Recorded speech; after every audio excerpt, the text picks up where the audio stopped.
রাজবাড়ির খবরে আপনাদের স্বাগতম। রুবেলুর রহমানের প্রতিবেদনে সংবাদ পাঠ করছি আমি ফারিয়া আক্তার রোজা। নানা আয়োজনের মধ্য দিয়ে রাজবাড়িতে বাংলাদেশ আওয়ামী লীগ যুবলীগের ৪৮তম প্রতিষ্ঠা বার্ষিকী পালন করা হয়েছে।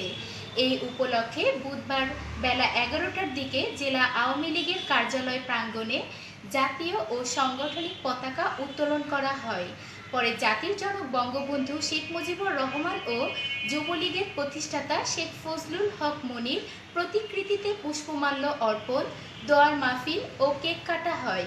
সেই সাথে দিবসটির গুরুত্ব তুলে ধরেন জেলা যুবলীগের যুগ্ম আহ্বায়ক আবুল হোসেন শিকদারের সভাপতিত্বে অনুষ্ঠিত হয় আলোচনা সভা। এই সভায় জেলা যুবলীগের যুগ্ম আহ্বায়ক শাহ মোহাম্মদ জাহাঙ্গীর জলিল, সদর উপজেলা যুবলীগের সভাপতি মুস্তাফিজুর রহমান শরীফ, সাধারণ সম্পাদক শওকত হাসান, পৌর যুবলীগের সভাপতি শাফায়েত আলী, সাধারণ সম্পাদক রাশেদ আহমেদ হিরো সহ অন্যান্যরা আলোচনা করেন। সভায় জেলা যুবলীগ ও জেলা ছাত্রলীগের সাবেক নেতাকর্মী উপস্থিত ছিলেন।